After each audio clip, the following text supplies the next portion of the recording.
Hey guys, welcome back for another video. Today I've got my version of a keto beef stroganoff. It's very easy to make, very inexpensive, uses ground beef. It makes a ton of meals. I'm making it in a huge stock pot. You guys that know me know I like to cook, so I'll cook a meal and then eat it for the rest of the week. My wife loves it. It's super easy to feed a large family inexpensively. This is gonna make dozens of servings. Feel free to cut this recipe down by half or quarters or whatever you need to do. Quickly going through the ingredients, we're gonna use 6 to 7 pounds of ground chuck. You can use ground beef to save a little bit, but it works out about the same in the end because you lose a lot less in grease if you use ground chuck. It tastes a little bit better too for this. We're gonna use a quart of heavy whipping cream. We're gonna use some Montreal steak seasoning. If you wanna just use salt, pepper, garlic, and paprika separately, you can do that. We're gonna use some separate minced garlic and cook that in. 5 white onions, some xanthan gum. This is our thickener. We're not going to use any flour or cornstarch. The only carbs in this are in the mushrooms and onions. Speaking of mushrooms, we're using 4 large containers of sliced mushrooms, 1 canister or container of beef stock, your favorite, doesn't really matter. I don't suggest using the no salt version. You'll end up needing to put in a lot of extra salt at the end.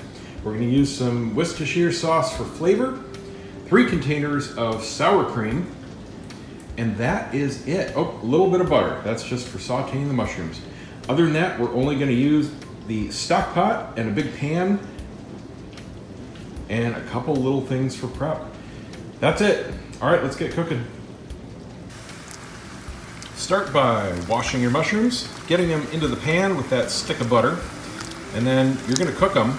It's gonna take about 20 minutes if you're doing this size on high heat, and they are gonna reduce down to almost nothing. The pan will look like it won't fit at all, but as they cook, all that water just comes out of them. Now you can slightly brown them, or you can do it like I do and take them just before that point so they still have a little bit of bite, but they're very tender and fully cooked. With the mushrooms going, now we can start browning our beef. We just want it cooked through. We're not looking to crisp it up. Just get it completely cooked, and then we're gonna drain off all the grease. Stir both occasionally. You don't want anything to burn. In the meantime, slice up your onions. I just stick them in a bowl here. Ground beef is getting there, but another 10 minutes to go on that. Now this is the point where I like my mushrooms. They're tender, but they still have a little bit of a snap to them, especially since I'm replacing noodles with these specifically for the texture. If you like them brown, drain some of the water and just brown them out. But I'm gonna take this off the heat now and drain out the water, and these mushrooms will be ready to add. With the beef cooked and drained, mushrooms drained, back on the heat, we're gonna get that ready for quick garlic. Onions go back into the bowl that the beef was in. We're gonna sweat these down. We're not gonna brown them, we're not gonna caramelize them. We're gonna get them super nice and tender. Just keep stirring them. It's gonna take about 10 minutes. As soon as the water gets out of the mushrooms here, we're gonna throw in the garlic. Give it about 6 cloves worth. That's to taste.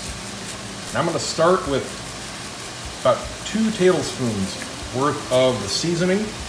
Just be careful with the salt. It's going to depend on specifically which beef stock you use, how much salt you're going to need.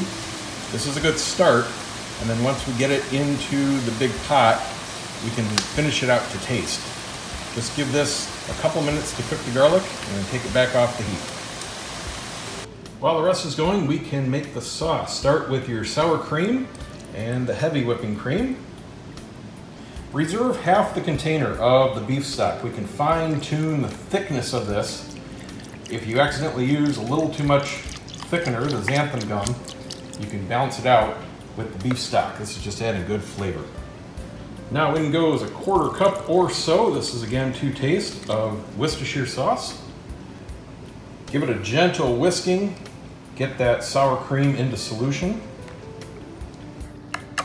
Now you might think it looks thick enough at this point, that's because it's still chilled. The sour cream is acting kind of as a thickening agent right now, but just get it nice and smooth.